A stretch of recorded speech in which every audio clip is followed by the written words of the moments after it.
ओम शांति। आज का रात्रि क्लास है 24/9/68। साहबजादे और साहबजादियाँ साहब से मिलने के लिए आते हैं। बच्चे ये जानते हैं कि बेहद के बाप से वर्षा पाना है,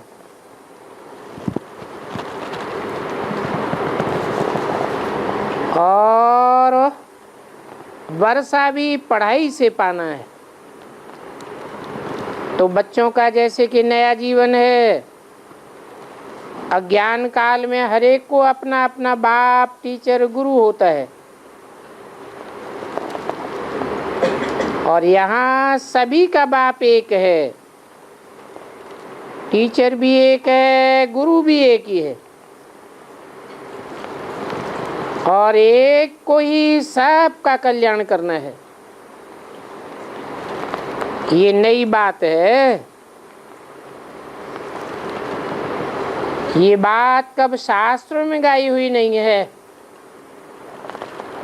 बाप एक ही है, शिक्षा देने वाला भी एक ही है। तो ये बेहद की बात है, और ये शिक्षा भी बेहद की मिलती है। बेहद की सृष्टि की आदि मध्य अंत की नॉलेज है। बेहद का गुरु भी है। पुरानी दुनिया का सन्यास कराते हैं, क्योंकि पुरानी दुनिया का सन्यास करने के बाद ही फिर नई दुनिया के मालिक बनते हैं।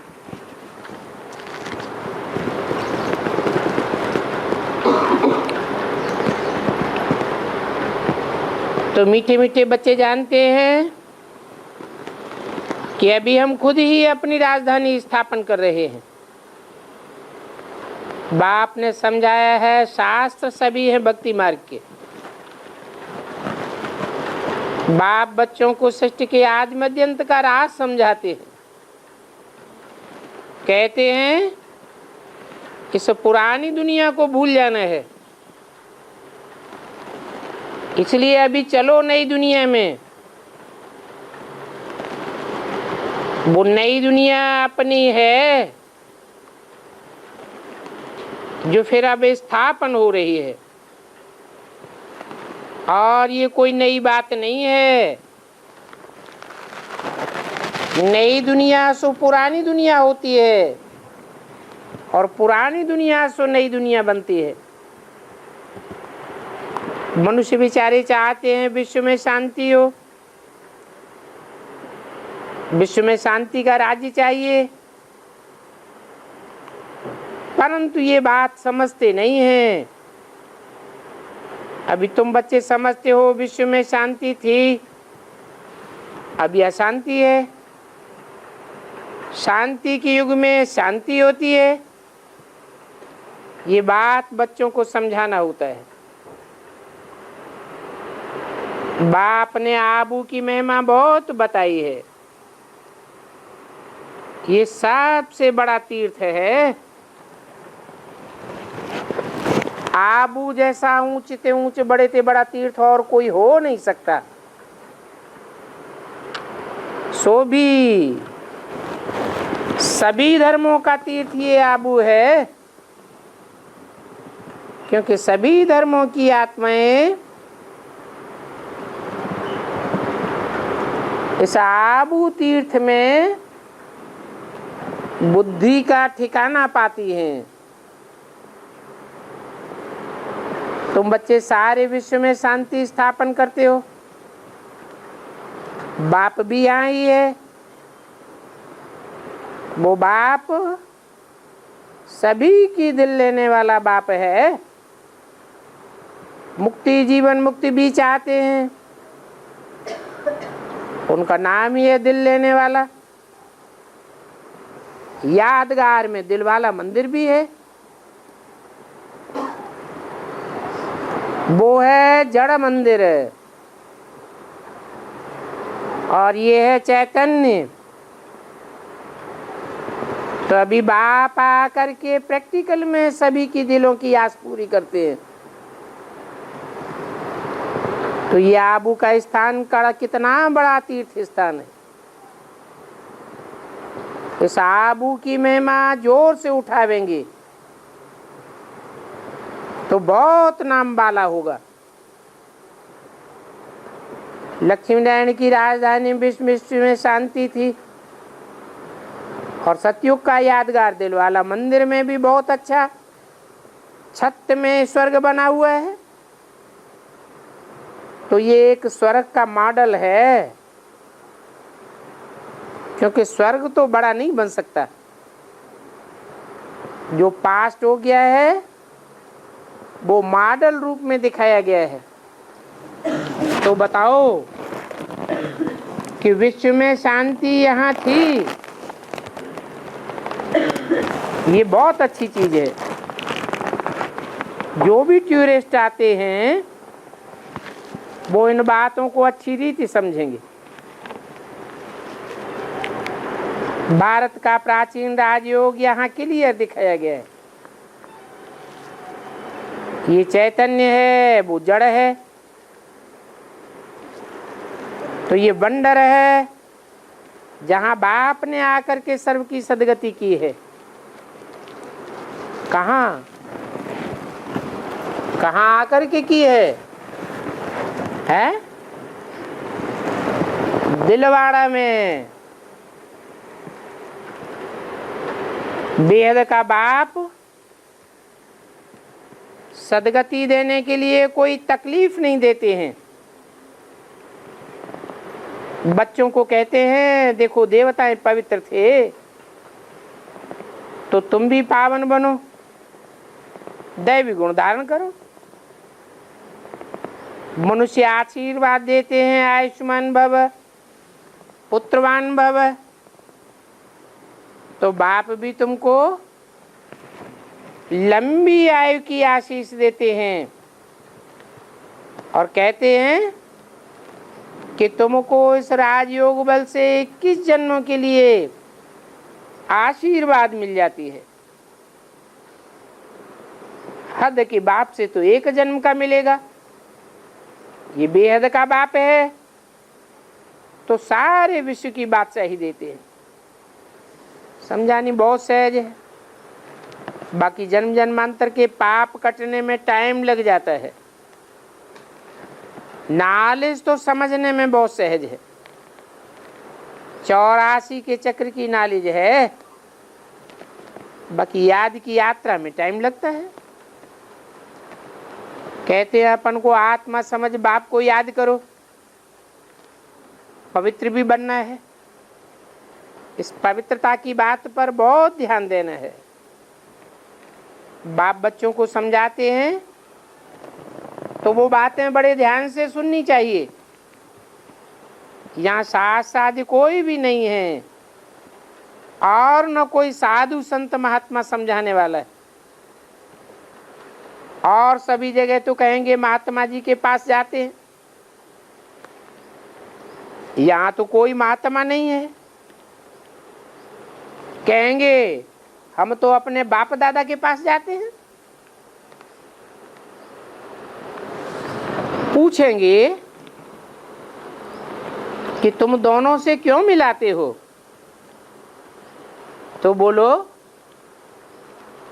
कि बाप हम आत्माओं का बाप है, वो शिव है और ये हमारा दादा है। ये शिव बाबा का रथ है। बाप रथ में ही आते हैं। कहते हैं मैं इस साधारण रथ में आता हूं। ये रथवान अपने जन्मों को नहीं जानते हैं, मैं आकर के बताता हूं। अभी बाप ने समझाया है ये वही लक्ष्मी नारायण हैं जो पुनर्जन्म लेते लेते यह बन जाते हैं। ये इनका अंतिम जन्म है। इसने बेहद का संन्यास किया है। तो जब संन्यास करते हैं तो भक्ति मार्ग में भी नाम बदल दिया जाता है। तो इनका नाम रखा है ब्रह्मा। तुम सभी को भी पहले नाम दिया था। तो ये बात बच्चों को समझानी पड़ती है। विष्णु और ब्रह्मा का क्या कनेक्शन है? कहते हैं ब्रह्मा सु विष्णु, विष्णु सु ब्रह्मा। एक ही जन्म में ब्रह्मा सो एक ही जन्म में विष्णु कैसे बनते हैं? फिर विष्णु 84 जन्म लेते लेते आकर के ब्रह्मा बनते हैं। ये फिर लक्ष्मी नारायण कहो, राधे कृष्ण कहो, यही तो बनते हैं ना। तो ये नई बात हो गई और ये बातें शास्त्रों में भी नहीं है। बल गाते हैं हे कृष्ण नारायण वासुदेव, परंतु समझते नहीं हैं। भगवान ने गीता सुनाई, उसमें भी ये बातें नहीं हैं। तो कहते हैं कि ये फिर कहां से आए जो ये नई नई बातें सुनाते हैं? अभी तुम बच्चे हो, बरोबर नए फरिश्ते। क्योंकि बाप तुमको मनुष्य से देवता बनाने के लिए पहले फरिश्ता बनाते हैं। कर्मातीत अवस्था को तुम पाते हो तो फरिश्ता बन करके फिर देवता बनते हो। तुम जानते हो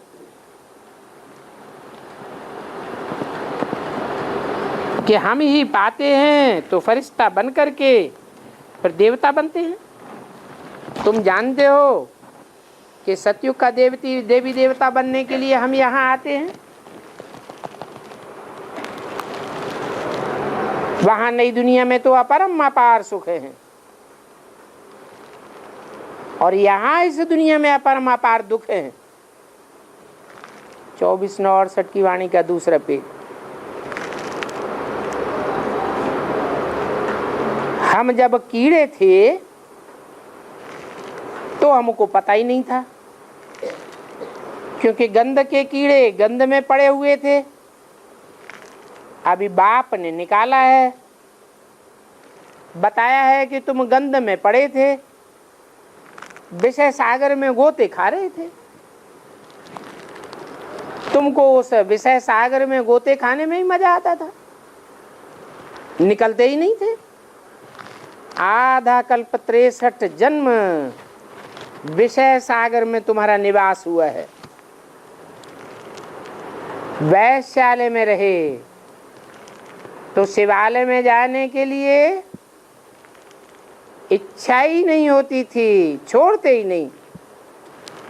बाप कहते हैं अभी सिर्फ ये अंतिम जन्म पवित्र बनो, क्योंकि फिर बाद में तो ये वैश्यालय रहेगा ही नहीं। तो बच्चों को समझाते हैं कि अभी ऐसा पवित्र देवता बनो। दिल वाला मंदिर में लक्ष्मी नारायण की राजधानी का यादगार भी है।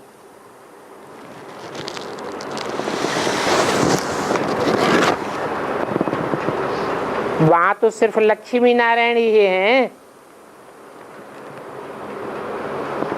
वहां सारी ही राजधानी है उनकी। बनाने वालों को भी पता नहीं है। आगे चल कर के वो बनाने वाले भी आकर के समझेंगे।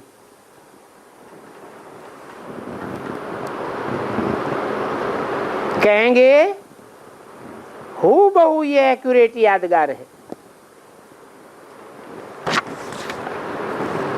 नीचे तपस्या में आदिदेव भी बैठे हुए हैं।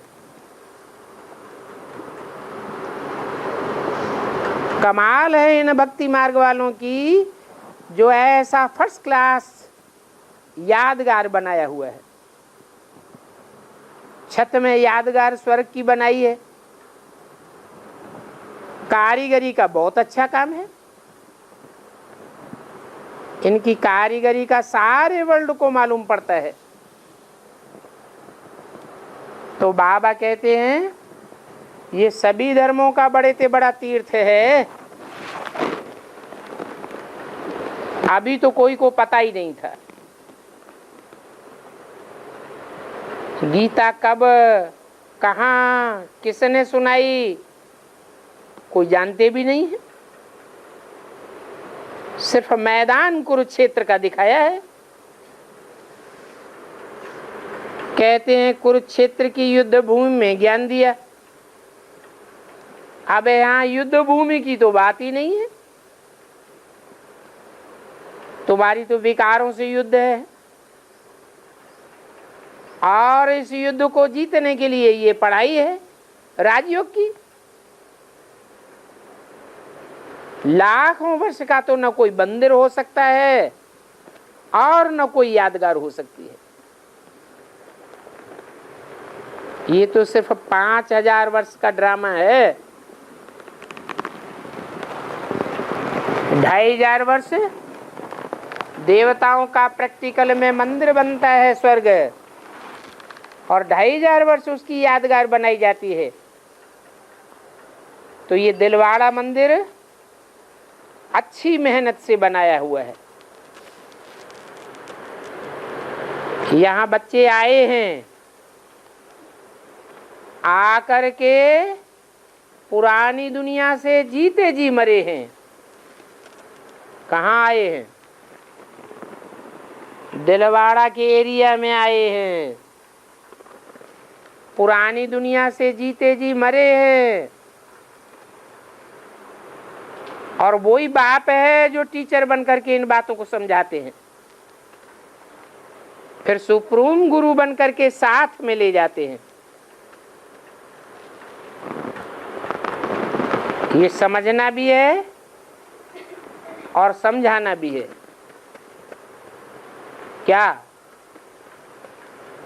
कि वो बाप कैसे टीचर बनते हैं और बाद में कैसे सुप्रीम बन करके साथ में ले जाते हैं। सुप्रीम गुरु है ना, जगत गुरु कहा जाता है। याद की यात्रा से कर्मातीत अवस्था को पाने का पुरुषार्थ करना है। वो बहुत स्वीटेस्ट बाप है,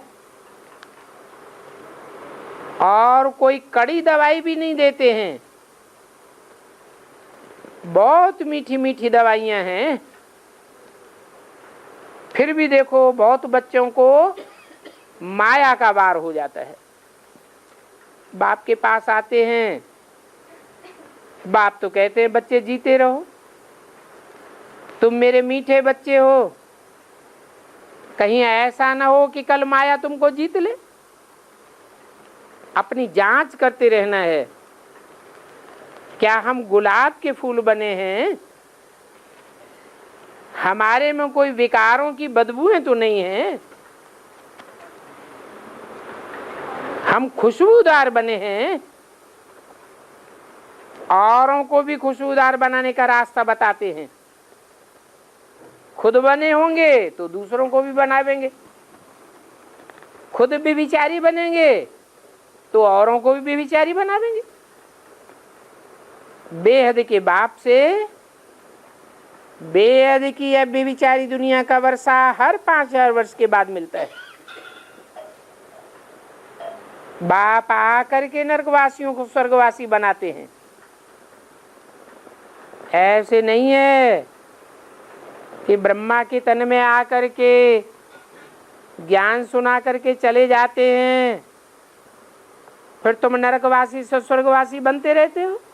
नहीं, मैं खुद आकर के ये काम करता हूँ, और हर 5000 वर्ष बाद एक्यूरेट अच्छी रीति आता हूँ। अभी तुम बच्चों के सभी दुख दूर होने वाले हैं। अपार दुख हैं, यूं कहो कि दुखों के पहाड़ गिरने वाले हैं। बाप आते हैं 21 जन्मों के लिए सुख धाम का मालिक बनाने, तो बच्चों को श्रीमत पर चलना चाहिए। अभी बाप कहते हैं दैवी गुण धारण करो, मेरे को याद करते करते तुम्हारे पाप कट जाएंगे। शिव बाबा को याद करो तो जन्म जन्मांतर की तुम्हारी पाप कटे। जैसे को याद करेंगे वैसे ही बनेंगे। शिव बाबा तो सदैव निष्पाप है, तो तुम याद करेंगे तो तुम भी निष्पाप बनेंगे। बाकी इस जन्म का आगे चल करके देखा जाएगा क्या प्राप्ति होती है। बाप युक्ति बहुत अच्छी बतलाते रहते हैं। अच्छा, मीठे मीठे बच्चों को रूहानी बाप दादा का याद प्यार, गुड नाइट और नमस्ते। एक दूसरा छोटा सा रात्रि क्लास है 25/9/68 का। अभी बाप ने बच्चों का नाम रखा है साहबजादे और साहबजादियां। सच्चा साहब बाप को कहा जाता है। बच्चे भी समझते हैं बाप के सन्मुख आए हुए हैं, और ये कोई नई बात भी नहीं समझते हैं। बच्चे कहते हैं बाबा हम कल्प कल्प आपके पास आते हैं और सुख का वर्षा लेते हैं। पुरानी दुनिया में तो अपरम अपार दुख है, नई दुनिया में अपरम अपार सुख है। तो इन अपरम अपार सुख और दुखों का ड्रामा बना हुआ है, जो ड्रामा बाप ने ही समझाया है। बाप कहते हैं कि वर्षा लेना है बहुत सहज, सिर्फ इसके लिए पवित्र बनो और पवित्र बन करके पुरुषार्थ करो। 84 का चक्र समझ गए। जानते हो हम सभी आत्माएं हैं। हमारा बाप परम पिता परमात्मा है। बाबा को ही बुलाया है कि बाबा हमको आकर के पावन बना करके ले चलो। जब तक पावन नहीं बने हैं तब तक कोई भी वापस नहीं जा सकता। ये भी जानते हो कि अभी इस पुरानी दुनिया में तो कोई मजा नहीं है, क्योंकि इस दुनिया में घोर घमासान हो गया है। वहां तो नई दुनिया में हम बहुत थोड़े थे, फिर देखो रावण राज्य में कितनी वृद्धि हो गई। गोया तुम अपनी राजधानी में बहुत खुशी मौज में थे। ये बात बाप ही समझाते हैं।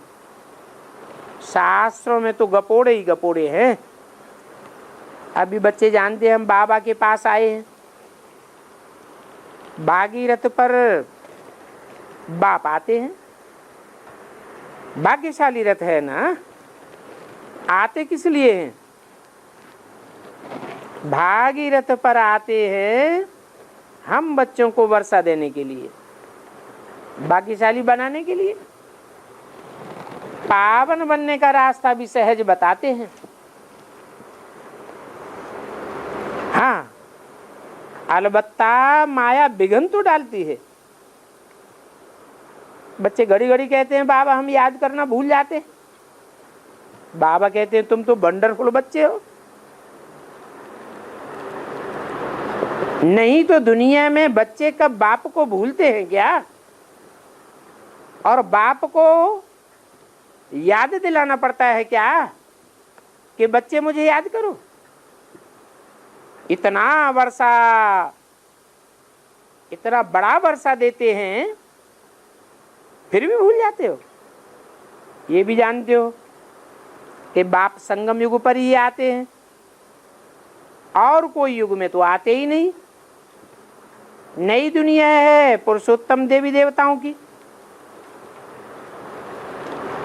तो यहाँ ये बेहद का सन्यास है। वैराग आता है हम ये पुरानी दुनिया, पुराना कपड़ा छोड़ करके जावे, क्योंकि हम नई दुनिया में बड़े सुखी थे, बहुत धनवान थे। है तो कल की बात, लाखों वर्ष पुरानी कोई बात भी नहीं है। कल हम भारतवासी स्वर्ग में थे, वहाँ हमारा राज्य था, अभी हम नरक में पड़े हैं। रावण का राज्य है, रावण के राज्य में हम फंस मरे हैं। 25/9/68 की वाणी का 3रा पेज। फंस मरे हैं तो पुकारते हैं बाबा आओ, आकर के हमको पावन दुनिया में ले चलो। ये तो बच्चे समझते हैं कि कोई शरीरों को नहीं ले चलना है, ये 5 तमो प्रधान तत्वों का बना हुआ शरीर तो इसी दुनिया में खलास हो जाएगा। तुमको तो नया शरीर मिलेगा, आत्मा भी पवित्र बनेगी। तो परमपिता परमात्मा बाप पावन बनने की युक्ति बतलाते हैं। हूबहू जैसे कल पहले सिखाया था वैसे ही सिखाते हैं। कहते हैं तुम्हारी आत्मा भी पावन बन जाएगी और 5 तत्व भी पावन बनेंगे। जब तक 5 तत्वों को सतो प्रधान नहीं बनाया है तो नहीं कह सकते कि सारी दुनिया पावन बनी। कल्प कल्प ये बातें सिखलाते हैं। इसको कहा जाता है गुप्त योग बल की सेना। हथियार आदि की तो बात ही नहीं है। ये भी बताते हैं कि बाहुबल से कभी कोई ने विश्व पर विजय नहीं पाई है। टीचर से योग लगाने से यहाँ तुम्हारी कमाई होती है। ये तुम्हारा योग बल है। तुम जानते हो हम बाबा के साथ योग लगाते हैं, इसमें हमारी अथाह कमाई हो जाती है। और बाप खुद आकर के ये सच्ची कमाई कराते हैं। इसमें झूठ आदि बोलने की तो बात ही नहीं है। बाप कहते हैं तुम्हारा खाता पापों से भर गया था, लाखों करोड़ों जमा था, अभी सभी खलास कर लो। अभी फिर योग बल से जमा करना है। बात बड़ी गुप्त है, इसमें मुझना नहीं है कि बाबा का रूप क्या है। अरे तुम आत्मा का रूप क्या है? तुम आत्मा भी बिंदी हो, बाबा भी बिंदी है। जैसे आत्मा है वैसे बाप भी है। तो तुम आत्मा बाप को पुकारती हो। आत्मा जानती है कि लौकिक बाप से तो अल्पकाल का सुख मिलता है, पारलौकिक बाप से बेहद का वर्षा मिलता है, क्योंकि वो बेहद का बाप है ना। तो तुम्हारी बुद्धि का सारा योग बाप और वर्षे में लगा हुआ है। इसको कहा जाता है मन मना भक्त। बाप बच्चों को आकर के और क्या सिखावेंगे? लौकिक से अल्पकाल का सुख मिलता है, उसे कहते हैं क्षणभंगुर सुख। और ये है बेहद के बाप का बेहद का सुख। कहते हैं मेरे को याद करो तो ये बेहद का वर्षा तुम्हारा हो जाएगा। है बिल्कुल साधारण बात। लौकिक बाप भी ऐसे ही कहते हैं, परंतु लौकिक बाप से हद का वर्षा मिलता है। इसमें बच्चों को अंदर में बहुत खुशी होनी चाहिए। गफलत करेंगे तो फिर दर्जा भी कम हो जाएगा। बाबा कहते हैं अपन को देखो, हम वहां नई दुनिया में चलने लायक अच्छे फूल बने हैं, लायक बने हैं। इसके लिए फिर भक्ति मार्ग में नारद का मिसाल भी देते हैं। उनको शीशा दिखाया कि तुम अपनी शिकल तो देखो, लक्ष्मी को भरने लायक बने हो। यहाँ भी बच्चे आते हैं, बाबा कहते हैं लक्ष्मी को भर सकते हो।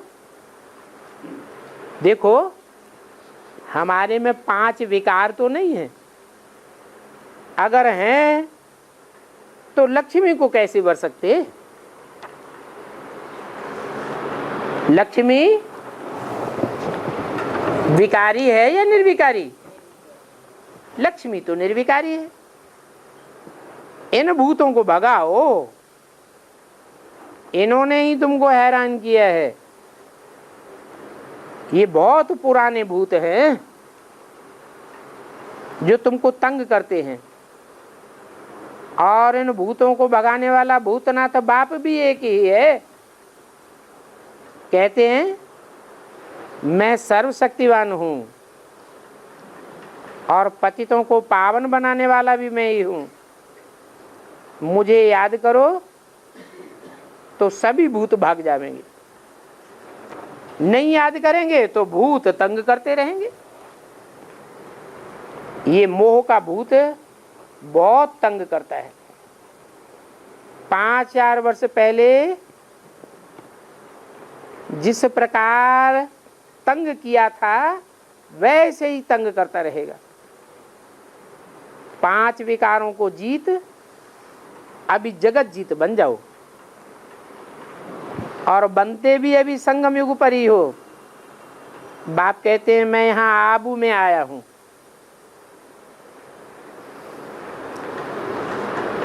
मुझे ही विश्व की सदगति करनी है।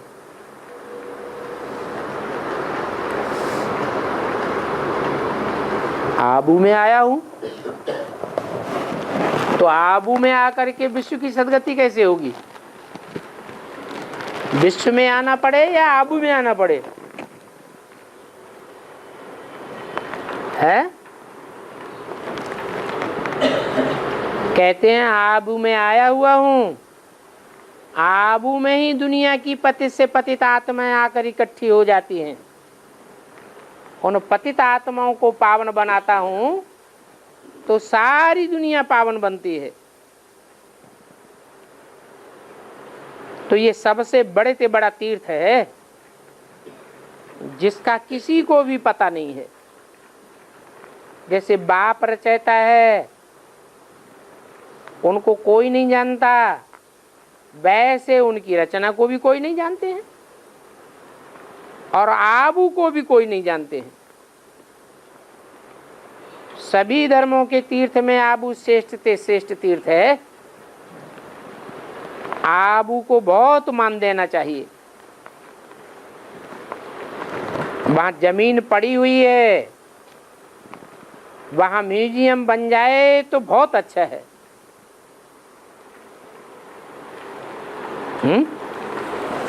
बन गया कि नहीं बन गया है? बनेगा, बन नहीं गया।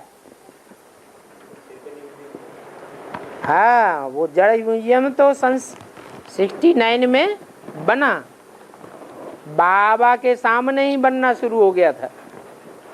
बन भी गया, लेकिन जड़ की तो बात ही नहीं है। ऐसे तो जड़ दिलवाड़ा मंदिर भी खड़ा हुआ है। बाबा तो कहते हैं कि चैतन्य दिलवाड़ा मंदिर चाहिए, चैतन्य म्यूजियम चाहिए। तो जमीन पड़ी हुई है, जितना पैसा मांगेंगे उतना पैसा दे करके तुम बच्चे जमीन खरीद सकते हैं। नंबर 1 आबू का म्यूजियम बना दो। बाप तो बैठा है ना, तुम पैसे की चिंता क्यों करते हो? बाबा लिखेंगे। सब जगह से पहले ये लिखो कि सर्वशास्त्र में शिरोमणि गीता है। जैसे गीता सर्वशास्त्र में शिरोमणि है, वैसे सब तीर्थों में महान तीर्थ आबू तीर्थ है। तो उसकी महिमा बहुत बढ़ जाएगी। महिमा बढ़ेगी तो आबू की कास्ट भी बहुत बढ़ जाएगी। महान तीर्थ है, वहां सर्व की सदगति करने वाला बाप रहता है। अभी स्थापना हो रही है। आदिदेव बैठा है, बच्चे कोठरियों में बैठे हैं। उन बच्चों में घोड़े सवार भी हैं, महारथी भी हैं। ऊपर स्वर्ग में निशानी दिखाई हुई है। पूरी एक्यूरेट यादगार है,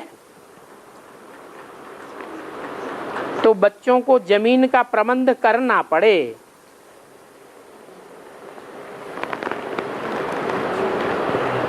तुम आबू की महिमा करेंगे तो और भी सब बहुत खुश होंगे। बाबा ने नाम बहुत अच्छा रखा है। क्या तुम्हारा नाम क्या रखा है? साहबजादे और साहबजादियां। ऐसे साहबजादे साहबजादियों को देख करके बाबा बहुत खुश होते हैं। तो ऐसे साहबजादा साहबजादियां बनाने वाले बाप को भूलो नहीं। बाप तुमको काल पर जीत पहनाते हैं। काल पर जीत पहनाना माना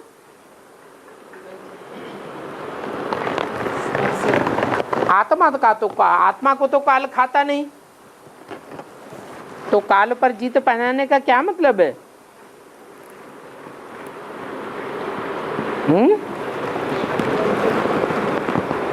काल अचानक खाता है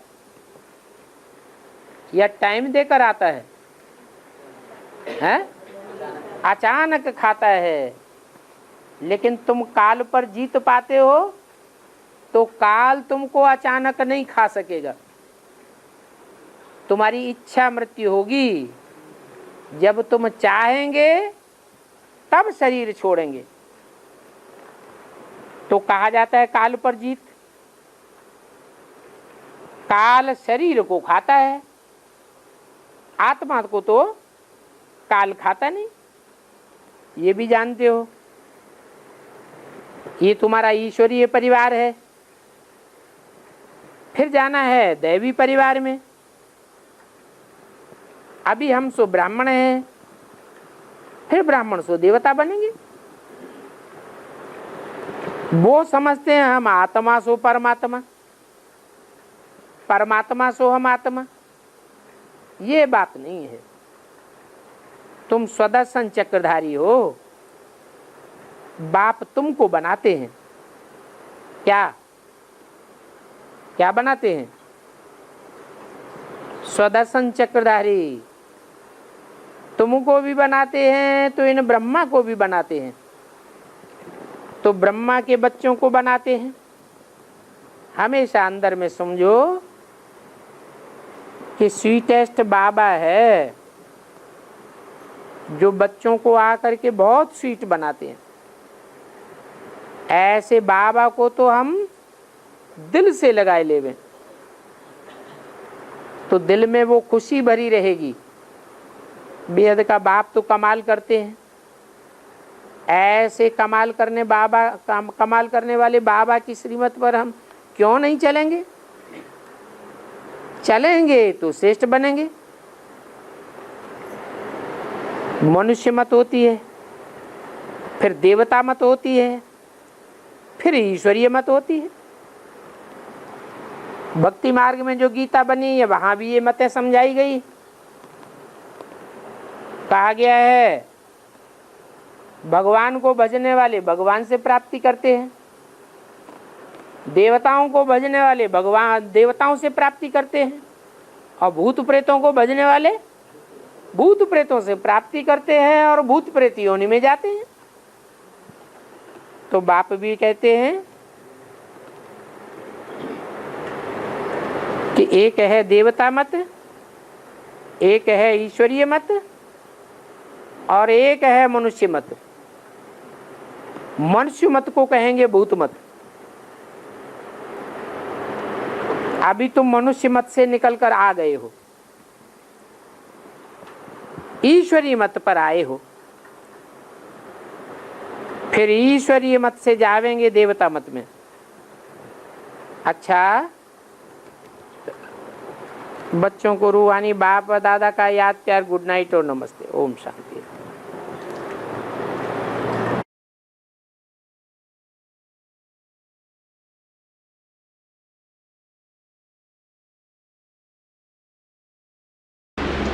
जैसे शंकराचार्य को बाल ब्रह्मचारी कहा जाता है, ऐसे बाकी जो भी ब्रह्मचारी है उनको भी बाल ब्रह्मचारी क्यों नहीं चाहिए? शंकराचार्य को बाल ब्रह्मचारी कहा जाता है। वैसे बाकी जो भी ब्रह्मचारी है उनको भी बाल ब्रह्मचारी क्यों नहीं चाहिए? हाँ, क्योंकि धर्म पिताओं की आत्माएं तो ऊपर से आती है। ऊपर से आने वाली जो आत्माएं हैं वो पतित में प्रवेश करती हैं या पावन में आती हैं? पतित में आती हैं। तो जो पतित होते हैं वो तो पहले से ही ब्रह्मचर्य व्रत को खंडित किए हुए होते हैं। तो फिर धर्म पिताओं को कैसे कहेंगे बाल ब्रह्मचारी? और जैसे और को दोनों की तरफ कहा जाता है, वैसे आखिरी भी इस 100 साल के अंदर जो भी सत्यसाई बाबा, सिद्धि साई बाबा और आचार्य भाव इनको भी धर्म पिता कहेंगे। ये कोई धर्म पिताएं नहीं है, ये तो मठपंथ स्थापन करने वाले हैं। साईं बाबा का मठपंथ कहेंगे, कबीरदास का मठपंथ कहेंगे,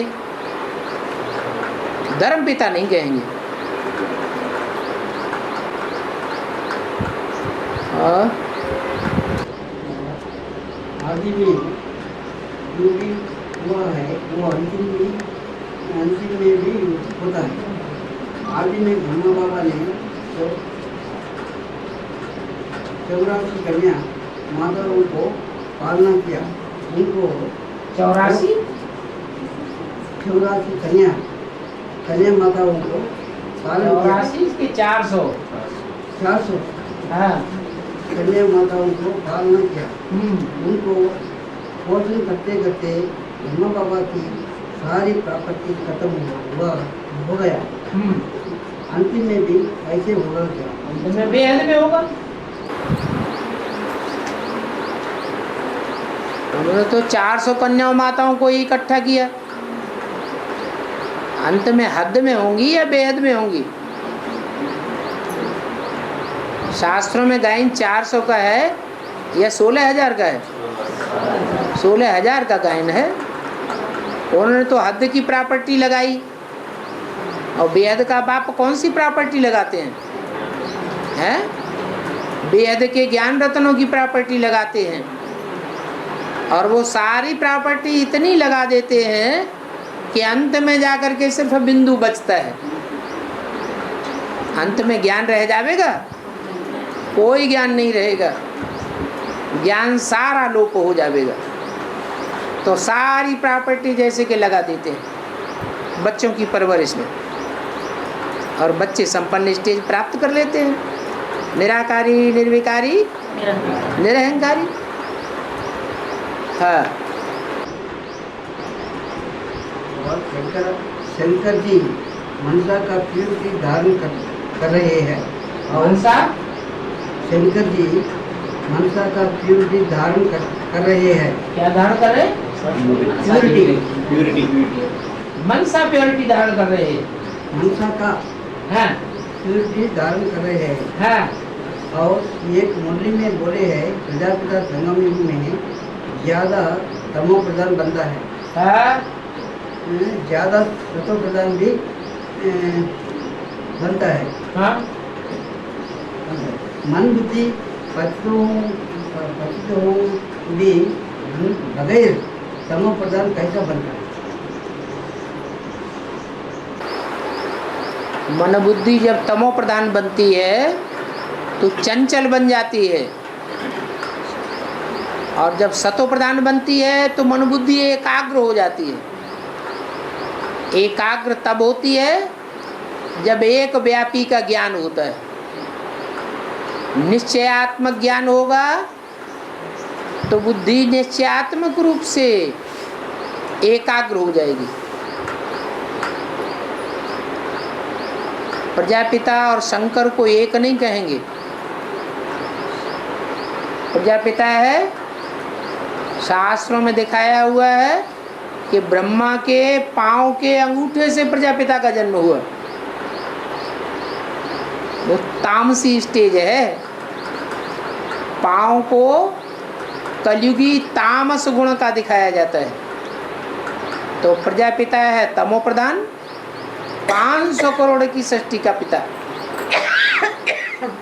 और शंकर तो है फरिश्ता।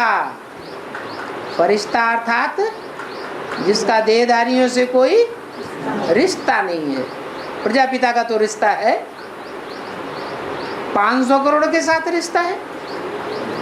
तो पतित कौन हुआ और पावन किसे कहेंगे?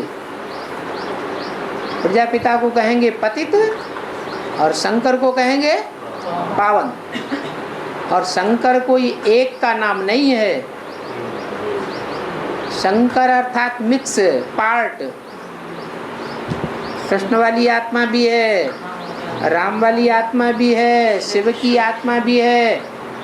तीनों ही आत्माएं सम्मिलित रूप से एक पर्सनालिटी के द्वारा पार्ट बजाती हैं। और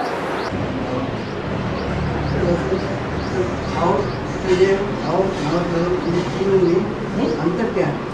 अष्टरतन अष्टरतन और अष्टदेव और नवग्रह, इन तीनों में अंतर क्या है? ग्रह कहते हैं घरग्रस्त ग्रह, उसमें एक नहीं होता है, अनेक होते हैं। रतन जो है वो पत्थर के होते हैं। क्या? जो भी रतन है वो पत्थर के हैं। उन रत्नों में शिव की गिनती नहीं है। शिव पत्थर बुद्धि नहीं बनता है। जो रतन होते हैं वो तो पत्थर बुद्धि भी होते हैं। तो अष्ट देव अलग हैं, अष्ट रतन अलग हैं, और क्या? 9 ग्रह है, उसमें सब इकट्ठे हो जाते हैं।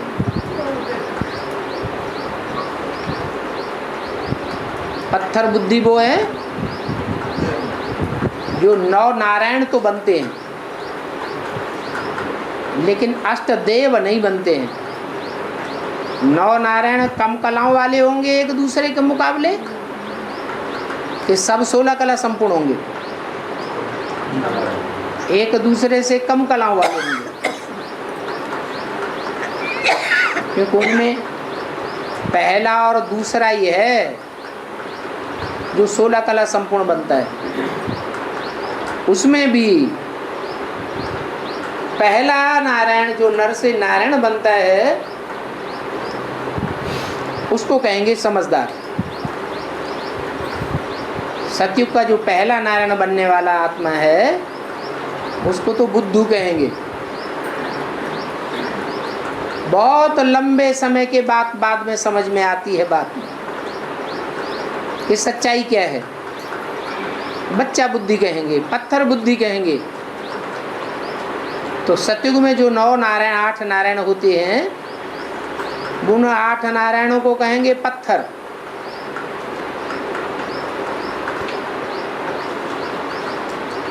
देवता नहीं कहेंगे।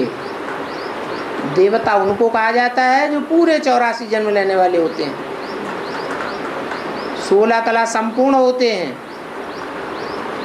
दूसरा नारायण होगा, चौथाई कला कम होगी। तीसरा नारायण होगा, आधी कला कम हो जाएगी।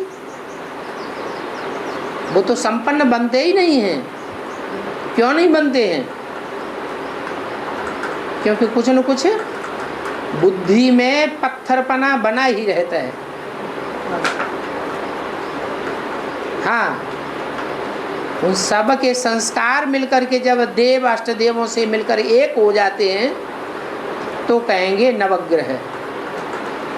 वो नवग्रह की मान्यता उत्तर भारत में भी है और दक्षिण भारत में भी है। दक्षिण भारत में अष्ट देवों के मंदिर भी बनाए जाते हैं, पूजा भी होती है। उत्तर भारत में मंदिर नहीं बनाए जाते हैं। वहाँ पूजा तो होती है नवग्रह के रूप में,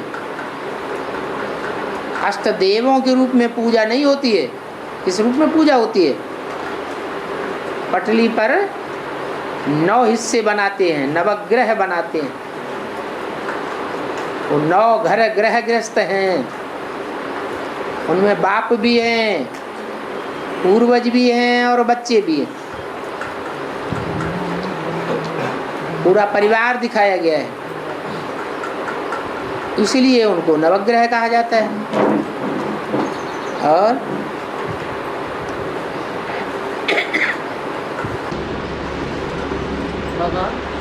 अभिमन्यु का पाठ बजाने वाले आत्मा राम वाले आत्मा की लौकिक संबंध हो सकता है क्या?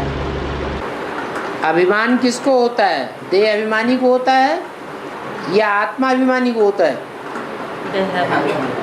अभिमान तो देह अभिमानी में ही होता है। जो भगवान का बच्चा बनेगा, भगवान का बच्चा बनने का नशा ज्यादा होगा तो आत्मा अभिमानी बनेगा या देह अभिमानी बनेगा? है आत्मा अभिमानी बनेगा। उसका तो नाम ही है अभिमन्यु। शास्त्रों में जो भी नाम है किस आधार पर है? काम के आधार पर नाम है। तो काम ही ऐसा किया है। कैसा काम किया है? ये अभिमान है कि हमारा लौकिक संबंधी है, हमारा बाप है। क्या अर्जुन क्या है? अर्जुन मेरा बाप है। लौकिक बाप है या पारलौकिक बाप है? लौकिक बाप का नशा ज्यादा है।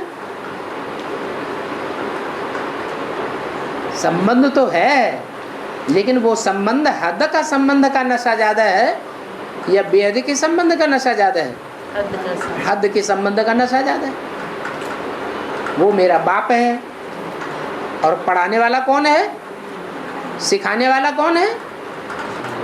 सिखाने वाला भी बाप है तो बाप, लेकिन वो भी मेरा मामा है।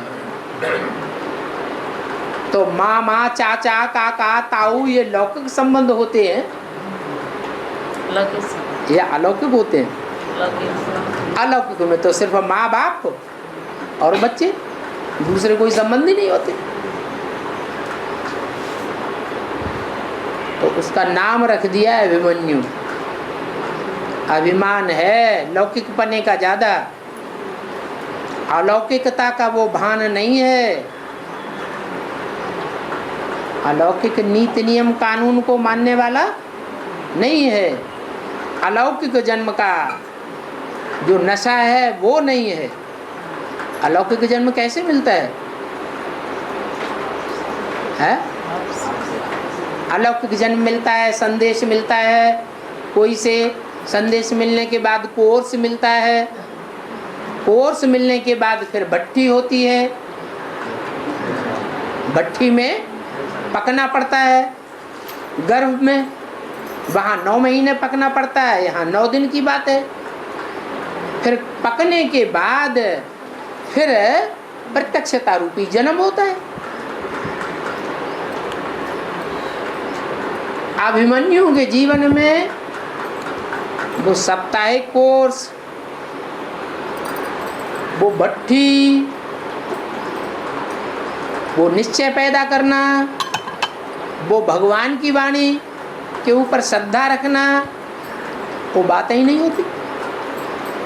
बाबा ने तो कहा मुरली से प्यार, माना मुरलीधर से प्यार। ब्रह्मा कुमारियों को ब्रह्मा से तो प्यार है, लेकिन ब्रह्मा के मुख से निकली हुई वाणी से प्यार नहीं हुआ। तो फिर नैया पार जावेगी है कि मझधार में डूब जावेगी? मझधार में डूब जावेगी।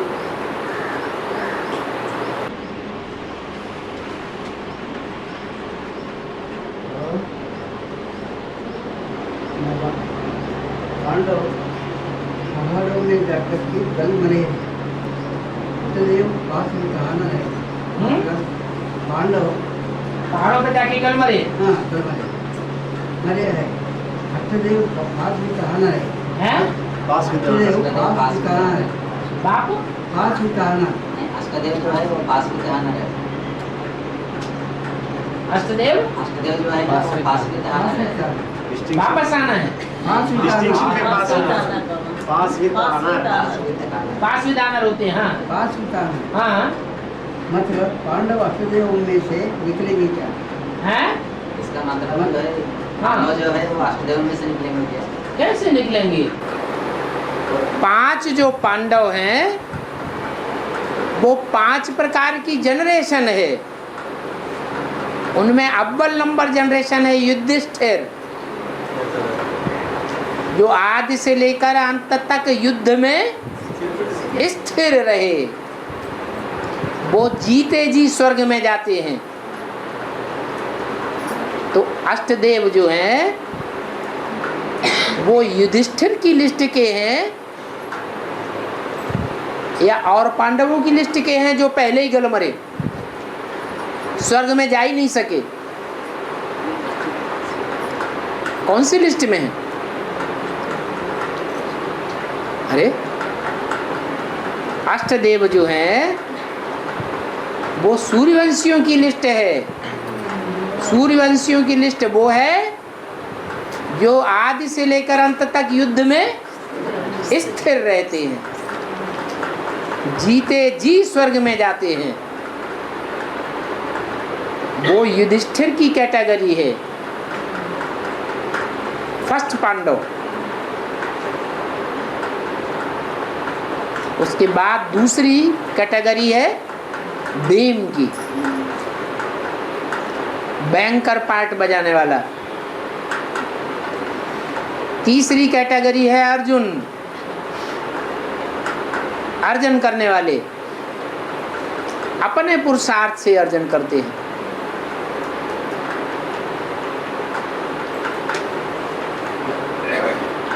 और 2 नकुल और सहदेव, वो दूसरी माता से उत्पन्न है, उनकी माता ही अलग। उस माता का नाम है माद्री, मंद बुद्धि रही। जैसे कुंती तीव्र बुद्धि थी, ऐसे तीव्र बुद्धि नहीं थी।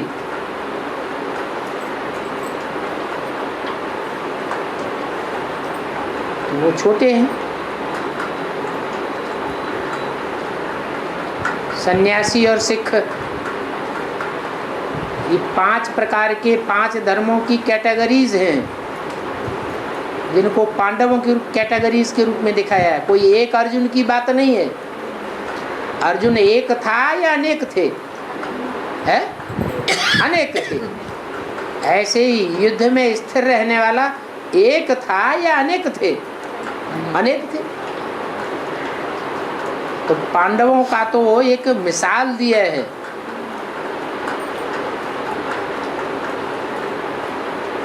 और